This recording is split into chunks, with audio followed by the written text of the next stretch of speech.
मेरे प्रिय आत्मन, नमस्कार। डॉक्टर दिग्विजय शुक्ल, ज्योतिष विभाग अध्यक्ष, गुरु गोरक्षनाथ संस्कृत विद्यापीठ, स्नातकोत्तर महाविद्यालय गोरखनाथ मंदिर, गोरखपुर। शिवाज्ञा ज्योतिष समाधान चैनल पर स्वागत है। बंधुओं, गोस्वामी तुलसीदास जी ने कहा है कि बिनु सत्संग विवेक न होई, बिना सत्संग के अंदर की ज्ञान रूपी ज्योति नहीं जल सकते। इसलिए यदि अंदर की ज्ञान रूपी ज्योति को, पुंज को जलाना है तो सत्संग रूपी जिज्ञासा उत्कंठा में अवश्य ही सदा बोर हो। क्योंकि पुराणों में कहा गया है कि सत्संग रूपी प्रसाद बहुतों को दुर्लभ है। यदि आप सत्संग में जाते हैं तो वहां 3 वस्तुएं अवश्य ही ग्रहण करना चाहिए।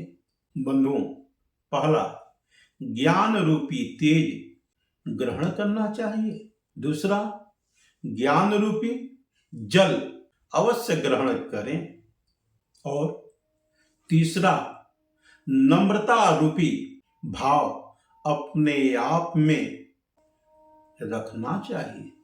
बंधुओं, क्योंकि ज्ञान रूपी तेज से अंधकार रूपी वस्तु अवश्य ही नष्ट होता है। करुणा रूपी जल से नेत्र को अवश्य धुले तो आपकी दृष्टि बदल जाएगी। और विनम्रता रूपी रज से अहंकार दूर हो जाएगा। बंधुओं, क्योंकि पूज्य गुरुदेव की कृपा से शिष्य का अज्ञान नष्ट हो जाएगा। दूसरा, शिष्य की छोटी दृष्टि एवं शिष्य का अहंकार, यह तीनों स्वतः नष्ट हो जाएगा।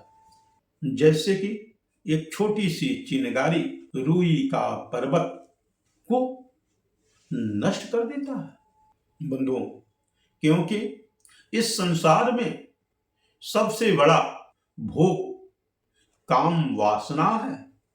क्योंकि काम वासना मल मूत्र के द्वार से उत्पन्न होता है, जिनके छूने मात्र से बार बार हाथ को धुलना पड़ता है। इसी कारण वह मनुष्य माता पिता सबका विरोध करता है और घर को छोड़ देते हैं, लेकिन काम सुख नहीं छोड़ते हैं। किसके लिए? सिर्फ शरीर के आसक्ति के लिए। क्योंकि कोई भी खाई गई वस्तु उसके बाद बदबू ही करती है। केवल मात्र परमात्मा की आराधना ही एक ऐसी उपासना है जिसको करने मात्र से यह लोक में सुख एवं शांति मिलती है और परलोक में उद्धार होता है। बंधुओं, क्योंकि मंत्र जप से तन मन दोनों निर्मल होता है। कुछ ढूंढना नहीं पड़ता, सब कुछ स्वतः स्वच्छ हो जाता है। बंधुओं, क्योंकि महान उपलब्धियां कभी भी आसानी से नहीं मिलती और जो आसानी से मिलती हैं वह कभी भी महान नहीं हो सकती। ओम